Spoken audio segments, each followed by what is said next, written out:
할렐루야. 예수 그리스도 이름으로 하나님 말씀 증거하겠습니다. 우리 다 같이 성경 말씀 마태복음 5장 5절 말씀을 다 같이 찾겠습니다. 마태복음 5장 5절 말씀을 우리 다 같이 찾아서 읽도록 하겠습니다. 읽겠습니다. 시작. 온유한 자는 복이 있나니 저희가 땅을 기업으로 받을 것이며. 아멘. 오늘 이 시간은 온유한 자는 복이 있나니 라는 제목으로 하나님 말씀을 증거하겠습니다. 우리 성도님들께서 유난히 온유를 좋아하신다 이런 생각을 합니다. 예전에 저희 집사람이 이제 결혼을 하기 전에 교회에서 목사님 말씀을 듣고 하는 말이 뭐냐면, 내가 결혼해서 나중에 아이를 낳으면 이름을 온유라고 해야 되겠다, 그런 이야기를 하더라고요. 실천하지는 못했습니다. 그런데 제가 청주에 가니까 그것을 실천하신 분이 계시더라고요. 온유가 있습니다. 그런데 유독 이렇게 온유를 왜 좋아하시는지 모르겠습니다. 앞에 보면 심령이 가난한 것도 있고 애통도 있고 그 뒤에 보면 줄이고 목마른 자도 있는데 왜 이걸 다 빼고 특별히 온유를 좋아하시는 걸까요? 우리 지나자면은 나중에 결혼해서 아이를 낳으면 가난이라고 지으십시오. 복이 있지 않습니까? 배운 자면은 애통이라고 지으시기 바랍니다.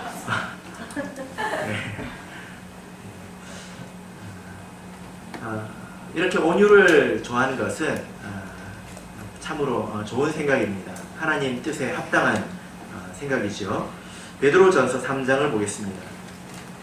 베드로전서 3장 4절을 읽겠습니다.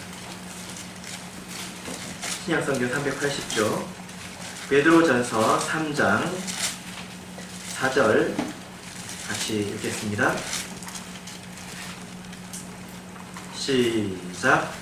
오직 마음에 숨은 사람을 온유하고 안정한 심령에 썩지 아니할 것으로 하라. 이는 하나님 앞에 값진 것이니라. 아멘.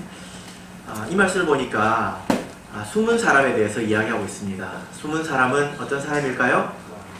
우리의 속사람, 우리의 마음을 말하는 것입니다. 이것이 하나님 앞에서 값진 것이다. 무엇이 값진 것입니까? 우리의 마음을 온유로 단장하는 것, 그리고 우리의 마음을 정숙한 마음으로 단장하는 것이 하나님 앞에서 값진 것이다 라는 것입니다. 사람마다 타고난 성품과 기질이 있습니다. 그렇죠? 여러분께서도 살아보니까 나라는 사람은 이런 사람이구나, 이것을 알게 되지 않습니까? 그리고 가정이나 또 사회적인 어떤 분위기로 자연스럽게 익히는 그런 성품들도 있습니다. 한국 사람들은 대체적으로 빨리빨리를 좋아하지 않습니까? 어저께인가요? 네, 어저께 잘 기억이 안 나요. 어젠가? 네, 어저께입니다. 대만교회 어제 있었던 일도 잘 생각이 안 나네요. 대만교회 성도님들이 오셨는데 가이드가 버스에서 내릴 때 뭐라고 했을까요? 빨리빨리 하더라고요. 한국에 오면 이걸 다 배워야 되나 봅니다. 그런데 오늘 여기서 말하는 이 온유라는 것은 타고난 성품을 말하는 게 아닙니다. 사람이 보면 타고났게 좀 부드러운 사람들이 있지 않습니까? 또 타고난 성품이 좀 거친 사람들도 있습니다. 그런데 성경에서 이 예수님의 복이 약속된 이 온유는 타고난 것을 말하는 게 아닙니다. 전혀 관계가 없습니다. 이것은 믿음으로 말미암아서 단련된 것을 말해요. 사람의 성품이 반드시 믿음으로 이렇게 단련되어서 온유해져야 된다는 것입니다. 그래서 여기 보면 썩지 아니할 것으로 하라. 하라는 것은 원래 그런 것이 아니라 하라는 것입니다. 단장하라는 거죠. 그래서 이 온유는 성령의 열매입니다. 타고난 성격의 열매가 아니라 성령의 열매로서 우리에게 존재하는 것이 바로 이 온유죠. 그래서 성령의 9가지 열매가 무엇입니까? 사랑과 희락과 화평과 오래 참음과 자비와 양선과 충성과 온유와 절제니. 이 온유는 성령이 충만할 때 우리에게 생기는 심령의 변화입니다. 그것이 단장되는 거죠. 그래서 우리가 이렇게 말할 수 없습니다. 목사님, 저는 그냥 이렇게 태어났으니까 이렇게 살래요 그냥. 그렇게 말할 수 없습니다. 어떤 성품을 가지고 태어났더라 할지라도 우리 마음은 결국에는 온유해져야 합니다. 이 온유를 반드시 가져야 합니다. 왜냐하면 이 온유함, 믿음으로 다듬어진 이 온유함에 약속된 것이 너무나 크기 때문이에요. 지금 오늘 이 말씀을 보니까 온유함에 주신 복이 무엇입니까? 같이 읽겠습니다. 시작. 온유한 자는 복이 있나니 저희가 땅을 기업으로 받을 것이며. 목사님, 저는 땅 없어도 괜찮아요. 집만 있으면 돼요. 그런 땅일까요? 여기서 땅을 기업으로 주신다는 건 어떤 말일까요?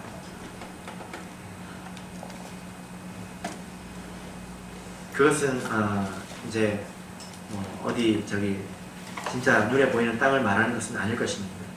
이 말씀은 사실 시편 37편을 인용한 말씀입니다. 시편 37편을 보겠습니다. 시편 37편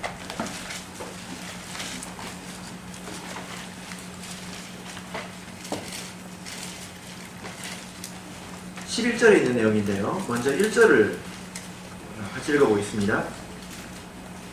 그래서 이 땅을 기업으로 주신다는 말씀이 어떤 뜻인지 우리가 이제 이것을 통해서 깨달아야 되겠죠.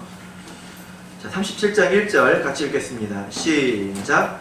행악 자를 인하여 불평하여 하지 말며 우리를 행하는 자를 투기하지 말지어다. 어떤 말씀입니까?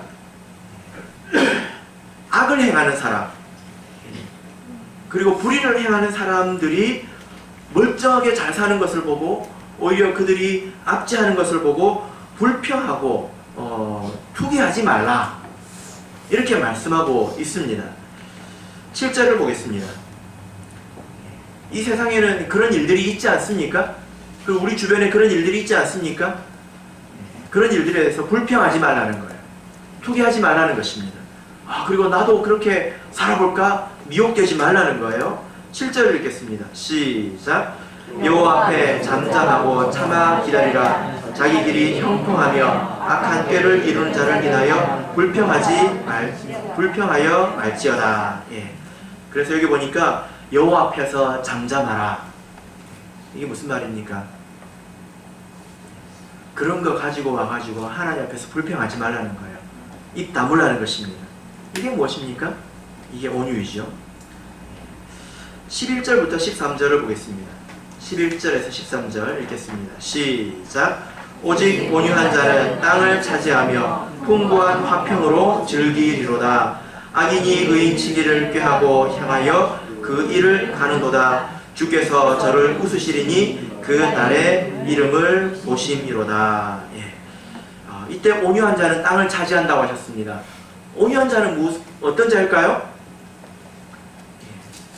악을 행하는 것을 보고, 행악자를 보고 불평하지 않는 것, 그것을 말하는 거죠.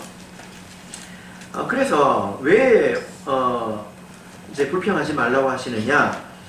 악인이 의인치기를 꾀하고, 악인이 의인을 오히려 괴롭히고, 그리고 이제 이를 가라도 주께서 저를 웃으시리니. 무슨 말입니까? 악인은 자기가 힘이 세다고 해서 자기가 선량한 사람들을 마음대로 괴롭힐 수 있다고 생각하고 있지만 하나님은 그것을 보고 웃는다는 거예요. 여기서 웃는 것은 기뻐서 웃는 걸까요?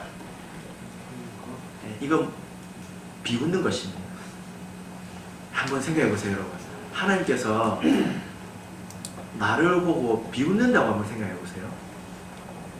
이건 이제 등골이 서늘한 이야기죠. 왜 비웃습니까? 그 날의 이름을 보심이로다. 그 사람의 마지막을 아시기 때문에 하나님께서 그 사람을 비웃는다는 거예요. 네가 지금은 웃지. 마치 이것과 같습니다. 명절에 고속도로를 쭉 갈 때요, 차가 한참 막혀 있잖아요. 그죠? 근데 좀 지나다 보면 옆길이 뚫립니다. 그러면 저 옆에서 차들이 싱싱 달리지 않습니까? 그 차를 보고 어떤 생각이 드십니까? 그래, 지금 열심히 달려라. 조금 있으면 엄청 막힌다. 그런 생각을 하지 않습니까? 하나님이 그렇게 보신다는 거예요. 그래, 지금 그렇게 달려봐라. 나중에 꽉 막혀 있을 것이다. 하나님의 그 심판을 우리가 믿기 때문에 이렇게 온유할 수도 있다는 것입니다. 29절을 보실까요? 여기서 땅이라는 것은요, 이런 것입니다. 29절 읽겠습니다. 시작.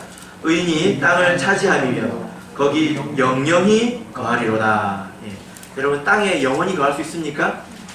이것은 하나님의 심판을 말하는 것입니다. 그래서 하나님께서 영원히 손을 들어주시는 것을 말하는 거예요. 그래서 땅을 기업으로 이렇게 얻는다고 하는 것은 이 땅에서 땅 부자가 되고 이제 넉넉하게 산다는 것이 아니라 영원한 천국의 마지막에 입성하게 된다는 뜻입니다.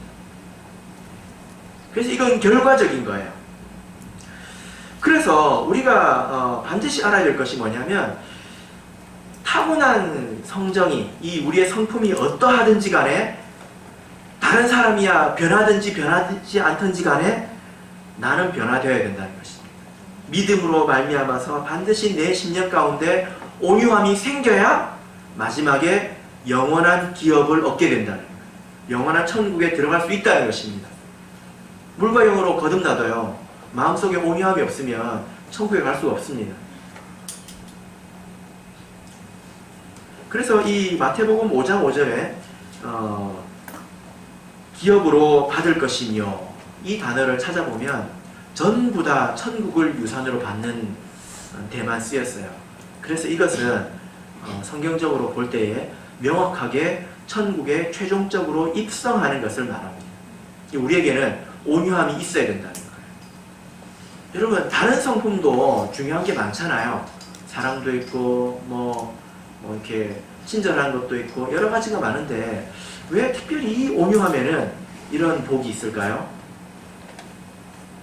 우리가 온유함이 어떤 것인지를 우리가 알아야 되겠습니다. 마태복음 5장 본문으로 돌아가서요, 우리 3절부터 5절까지를 다시 한번 읽어보겠습니다. 3절에서 5절까지 다시 읽어보겠습니다.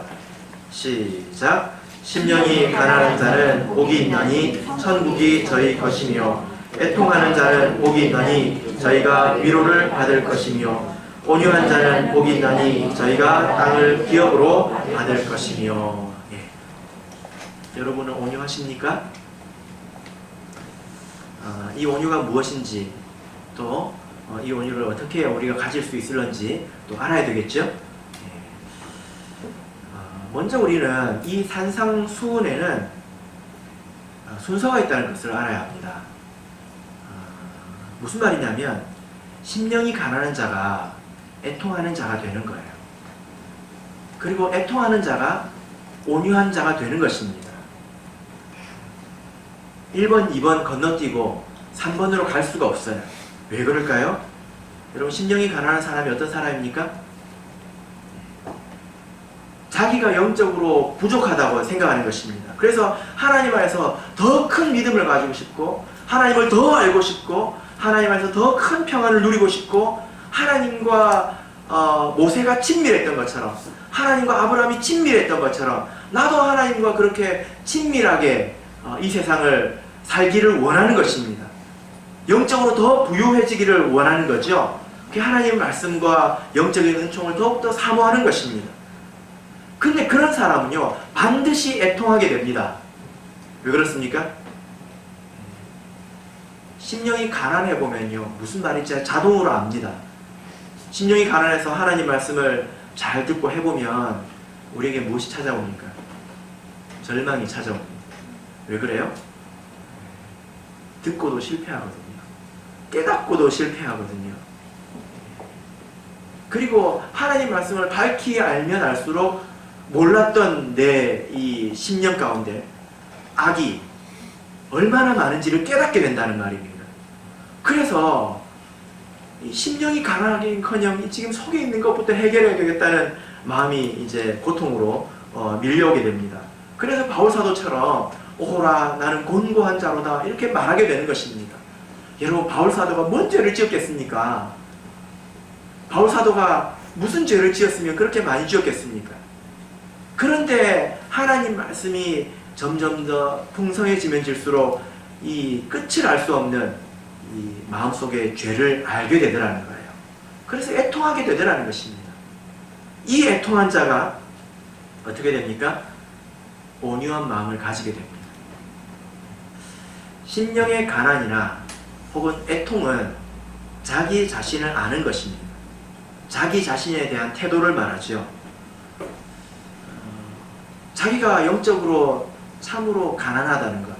그래서 이 계시록에 라오디게아 주신 것처럼 네가 부요하나 부요한 줄 아나 실상은 헐벗었다. 자기가 그렇다는 것을 알게 되는 것입니다. 스스로 애통하게 되는 거죠. 그런 사람이 결국 타인에게 온유하게 됩니다. 이것은 어려운 이야기가 아니에요. 여러분 스스로 애통하는 자이십니까? 자기 자신에 대해서 절망하시는 적이 있으십니까? 여러분 이렇게 한번 생각해 보십시오. 내가 남에게 화낼 자격이 있는 사람입니까?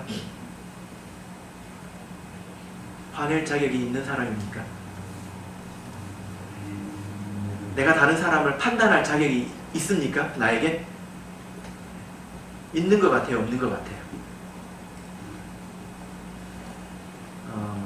한 번은요, 어떤 그 성도님이 저한테 오셔가지고 다른 사람에 대해서 이렇게 이야기를 하는데 입이 거칠다는 거예요. 상처를 준다는 것입니다. 그래서 제가 위로를 해드렸습니다. 그리고 이제 제가 격려해드렸죠. 근데 또 오시는 거예요. 그래서 제가 또 위로를 해드렸습니다. 근데 또 오는 거예요. 네. 울면서 이야기를 하는 거예요. 그래서 제가 견딜 수가 없어가지고 제가 뭐라고 그랬을까요? 자매님, 자매님 제가 정말로 말실수를 한 사람을 하나님께 심판해달라고 기도할까요? 이렇게 물었습니다. 자매님은 정말로 말이 거친 사람, 말실수를 한 사람 하나님께서 심판해 주시기를 정말로 원하십니까? 정말로 제가 그렇게 기도해 드릴까요? 그랬어요. 제가 그렇게 이야기했습니다. 그 자매님이 뭐라고 대답했을까요? 네! 이랬을까요? 뭐라고 했을까요? 제가 물어보니까 곰곰이 생각해더니 아니요? 그러더라고요. 네? 네, 그러면 저한테 오지 마세요. 네, 왜 그렇습니까? 왜 아니요라고 했을까요?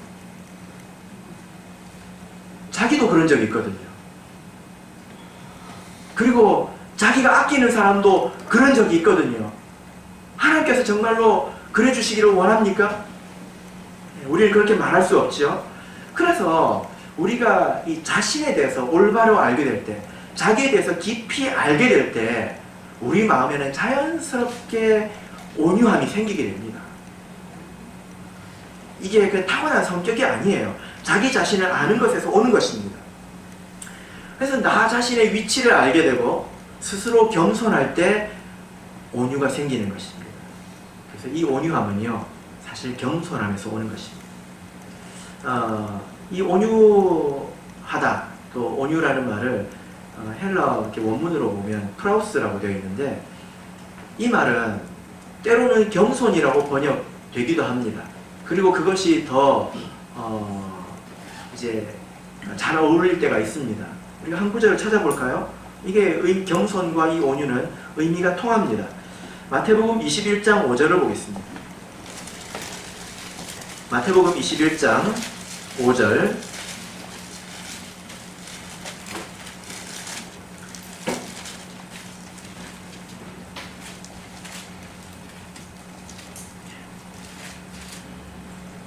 같이 읽겠습니다. 시작.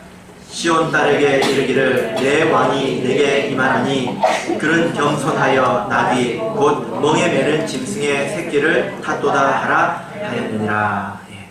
자, 여러분, 예수님께서 예루살렘 성전에 이제 입성하실 때에 무엇을 탔습니까? 나귀의 새끼를 탔습니다. 왜 그것을 탔습니까? 겸손해서 그렇다는 거예요. 이 겸손이 바로 프라우스입니다. 온유하다는 것입니다. 여러분, 한번 생각해 보세요. 이게 무슨 이야기냐면, 여러분, 예수님께서 지금 기분이 상할 수 있는 상황이에요. 속이 부글부글 할 수 있어요. 내가 이스라엘의 왕인데, 내가 내 성에 들어가는데 너희들이 100마를 보내서 나를 모셔오지 못할지언정 내가 내 손으로 남의 나귀 새끼를 타고 이렇게 볼품없이 타고 들어가는 게 합당하냐 하고 속이 부글부글 해가지고 내가 이런 태도를 받고 내가 못 들어가 하고 안 들어갈 수 있잖아요. 근데 예수님은 겸손하셨기 때문에 그런 상황 가운데도 마음이 요동치지 않았다는 것입니다. 그래서 예수님은 온유함으로 예루살렘 성에 들어가신 거예요. 그래 하면서 이렇게 들어가신 거예요. 여러분, 이게 쉬울 것 같아요? 이게 쉬울 것 같습니까?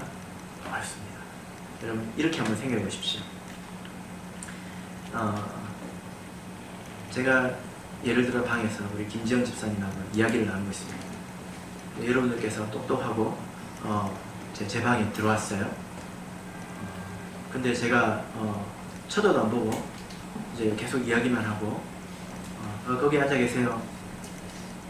그렇게 하고 하염없이 기다리도록 했어요. 그럼 여러분, 기분이 어떨 것 같습니까?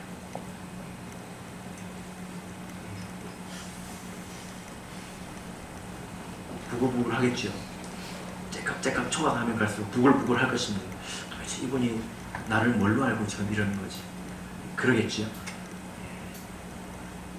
그런데요, 스스로 겸손하면 그 상황에서도 온유해지는 거예요. 그때 부글부글한 게 당연한 게 아니에요. 성경에 어떤 사람이 있습니까? 예수님께서 바리새인의 집에 들어가서 식사하실 때 예수님 몰래, 예수님이 아는 척도 안 하셨는데 와서 몰래 향유를 발에 쏟고 머리로 발을 씻기고 간 사람도 있지 않습니까? 예수님이 내가 왔는데 아는 척도 그래도 눈길은 한번 주셔야지 그랬습니까? 그 사람은 스스로 죄인이라고 얘기했어요. 그래서 겸손했습니다. 그래서 온유할 수 있었던 거예요. 우리가 예수님과 같습니다.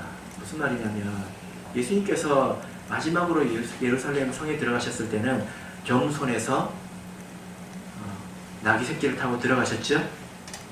우리가 마지막에 이 새 예루살렘 성에 들어갈 때는 반드시 겸손해야 합니다.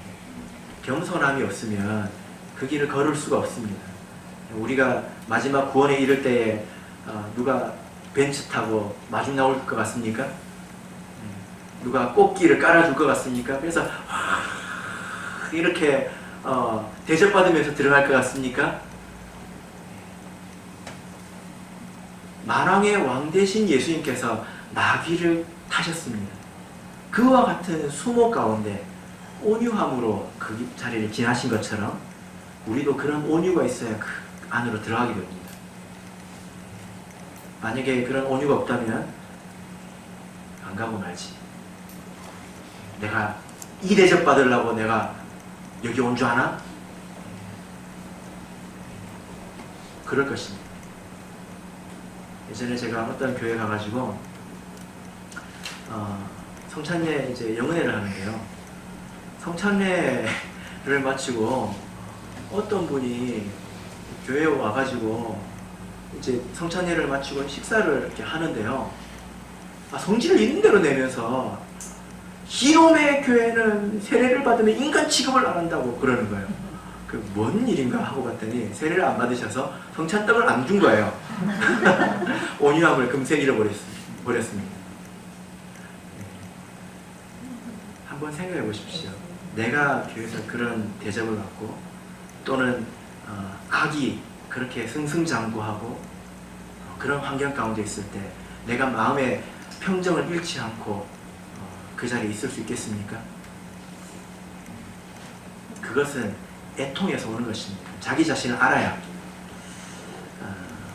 내 속에 이 수채구멍 같은 더러운 것이 있다는 것을 알고 하나님의 자비로 내가 하루하루 살아간다는 것을 깊이 알 때에 내가 감히 다른 사람을 판단할 수 없고 내가 감히 다른 사람을 정죄할 수 없다는 것을 알게 되는 것입니다.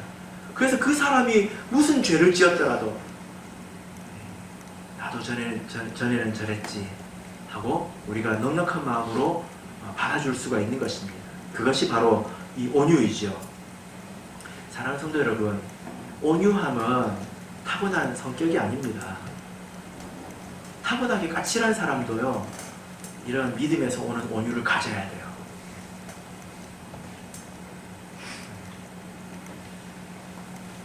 갈라디아서 1장 6장을 보겠습니다. 갈라디아서 6장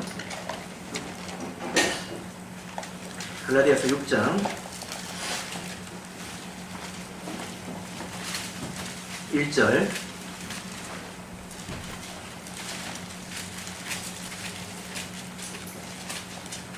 갈라디아서 6장 1절 같이 읽겠습니다.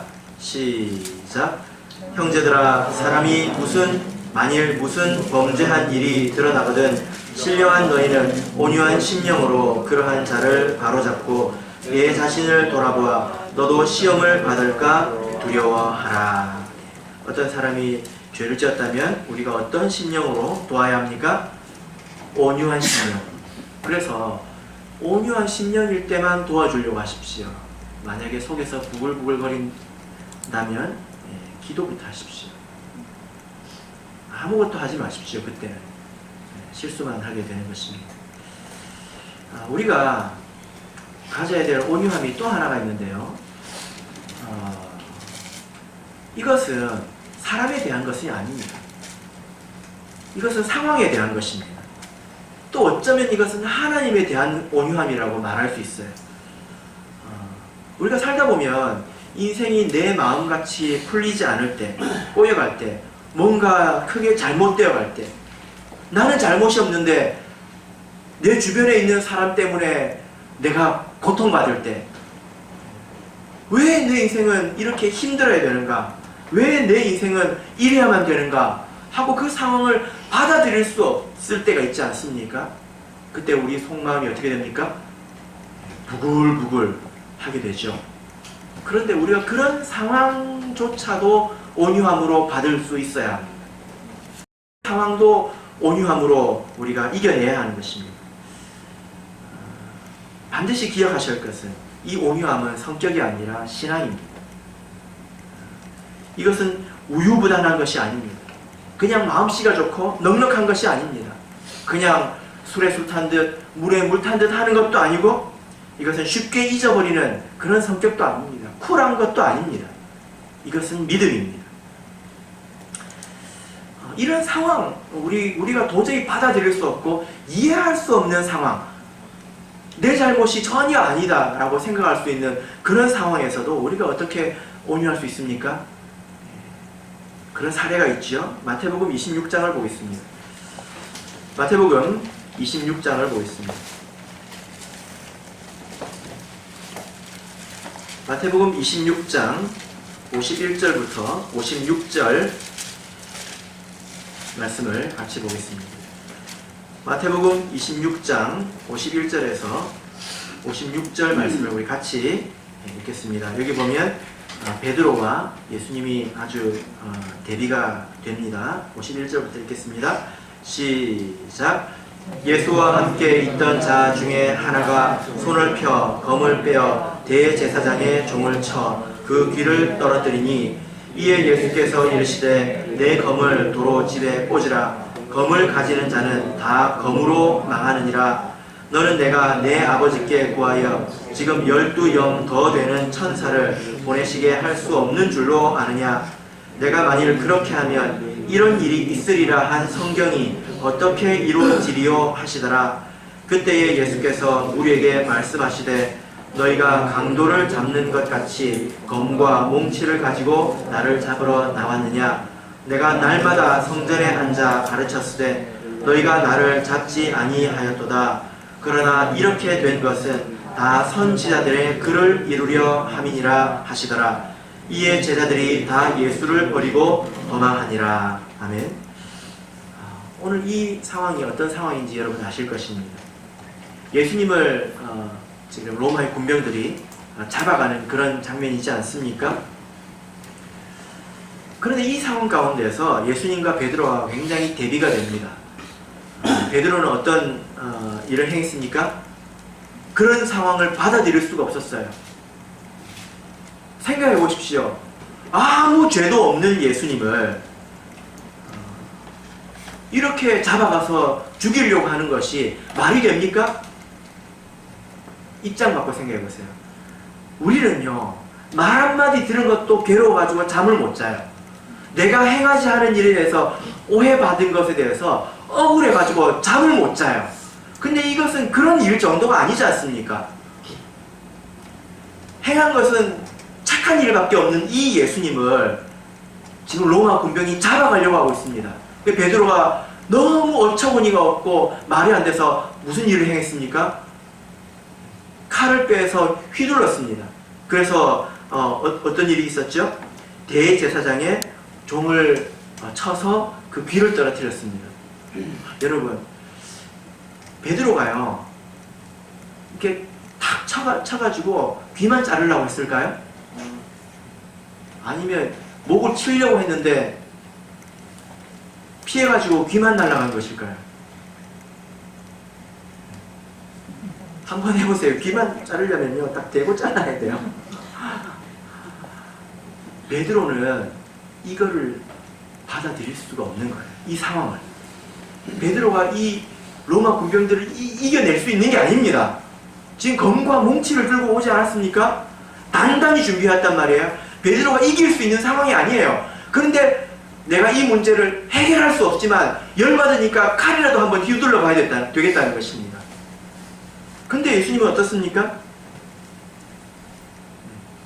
본인의 일입니다. 베드로하고는 차원이 다르죠. 본인이 당할 일입니다. 그리고 예수님에게는요 능력이 있습니다.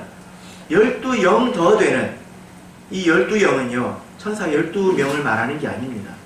이 영은 한 개 사단을 이야기해요. 사단. 마귀 사탄 말고 중대, 대대, 연대, 사단. 사단장이 있는 사단.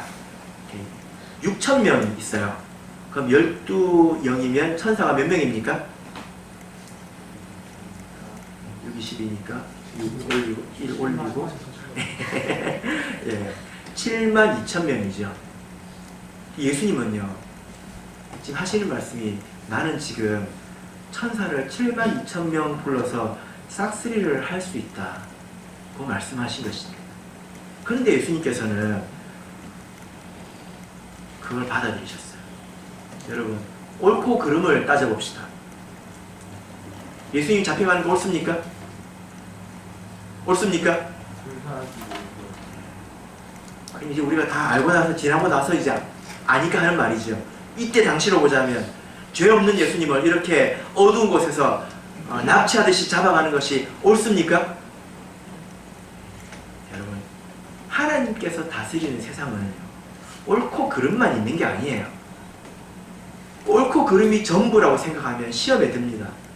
베드로처럼 상황을 해결할 능력도 없고 그러면서도 칼이라도 휘둘러 보자는 심정으로 말도 하고 행동도 하고 그렇게 되는 것입니다.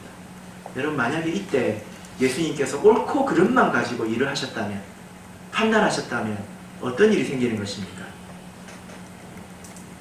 어떤 일이 생깁니까? 오늘 이 자리에 아무도 구원을 얻을 수가 없겠죠. 그죠? 그리고 예수님께서는 성경이 있으리라 한 일을 예수님이 거부하신 것이 됩니다. 왜요? 억울해서요. 성경에는 이런 일이 있으리라고 했는데 예수님이 그걸 거부한 거예요. 왜요? 억울해서. 여러분, 예수님을 통해서 우리가 배워야 되는 것은 내가 당장 참기 힘든 일이 있어도 하나님을 믿어야 한다는 것입니다. 살다 보면 그런 일을 겪을 때가 많습니다. 근데 옳고 그름만 가지고 생각하지 마십시오. 그럴 때 이렇게 생각하십시오. 하나님이 이 일을 아실까? 내 이 억울함을 아실까? 내 이 기도를 들으실까? 그렇다고 생각이 되면 잠잠히 계십시오. 그게 온유함입니다. 여러분, 이런 상황에서 베드로가 칼을 빼가지고 휘둔 것이 정의로운 것입니까? 그 세상에서는 정의로운 것인데요, 교회 안에서는 믿음이 없는 거예요. 정의로운 게 아니에요. 하나님 뜻을 해치는 것입니다. 가끔 이렇게 이제 이런 시험에 누가 이렇게 들게 되냐면 믿음이 어중간한 사람이 들어요. 교회에서 뭐가 옳은지 그런지는 대충 아는데 하나님이 다스린다는 믿음까지는 없어요. 그런 사람들은 옳고 그름만 가지고 판단합니다. 그것이 정의라고 생각해요. 그래가지고 하는 게 무엇입니까? 칼을 빼는 거예요.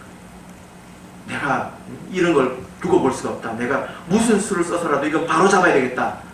바로 그 마음에 사탄이 틈을 타는 것입니다. 하나님은요, 전능하신 분입니다.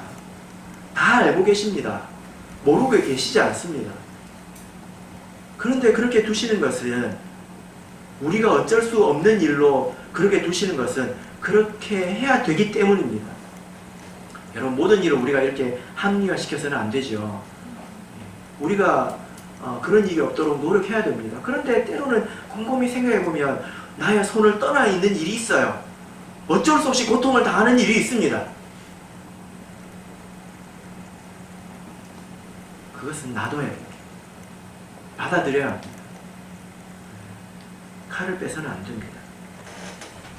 성경에 보면 이렇게 칼을 뺐다가 망할 뻔 한 사람 있지 않습니까? 누가 있습니까? 모세가 있습니다. 하나님의 백성, 이방 민족에게 압제당하고 있었습니다. 여러분, 이게 말이 됩니까? 말이 안 되죠. 모세가 그래서 말이 안 되는 이 일에 무엇으로 했습니까? 어떻게 했습니까? 쳐서 죽였습니다. 모세가 힘이 셌던 것 같아요. 사람을 때려서 죽도록 때릴 수 있을까? 대단했던 것 같습니다. 이것이 정의입니까? 그 결과가 무엇입니까? 모세가 40년 동안 광야에서 양을 쳐야 했습니다. 반면에요, 굉장히 온유해진 사람이 있어요. 야곱입니다. 야곱은요, 이 사람은 원래 안절부절하던 사람이에요. 자기 계획대로 돼야 됩니다. 자기 계획대로 되기 위해서는 어떤 일까지도 행합니까? 아내를 한 명 얻기 위해서 14년 동안 노가다도 하는 사람이지 않습니까? 하여튼 이 사람은 대단한 사람이에요. 불굴의 달인입니다. 근데 자기 뜻대로 되지 않은 일을 만났을 때는요, 그 약복강 나루토에서 자기 뜻대로 할 수 없는 일에 대해서 어떻게 했습니까? 안절부절해가지고 천사와 씨름했지 않습니까? 그죠? 그랬단 말이에요. 그런데 이 야곱이 나중에 흉년이 들어가지고 가족이 전체로 애굽으로 내려갔습니다. 그것도 참 비참한 일이죠. 거기서 누구 앞에 서게 됩니까? 바로 앞에 서게 됩니다. 그때의 야곱의 모습을 보십시오. 그렇게 의연할 수가 없습니다. 왜 그렇습니까? 하나님께서 우리를 다스려 주신다는 믿음이 있기 때문이에요. 내가 이렇게 험악한 인생을 살아왔지만 하나님께서 여기까지 인도해 주셨다 해서 마음속에 요동치 않는 믿음이 있는 것입니다. 그게 온유함입니다. 그래서 이 온유함의 반대말을 우리가 알아야 되겠죠. 온유함의 반대말이 무엇입니까? 혈기 부리는 것이고 분노하는 것이고 그리고 어떤 상황에 대해서 하나님의 뜻을 잠잠히 기다리지 못하고 안절부절하는 것입니다. 그것이 없이는 우리가 천국에 갈 수가 없어요. 왜냐하면 하나님의 나라가 가까울 때는 그런 일들이 많을 것이기 때문입니다. 환난을 당할 텐데 그걸 우리가 이겨낼 수 있겠습니까? 우리가 끝까지 예수님처럼 낮아져야 우리가 온유함으로 그런 것들을 다 마음에 담을 수가 있는 것입니다. 사랑하는 성도 여러분, 이 온유함을 사모하시고 이 온유함을 꼭 가지시길 바랍니다. 그리고 예수님께서 말씀하신 것처럼 우리의 마음을 이 온유함으로 단장하시기를 예수 그리스도 이름으로 축복합니다. 아멘.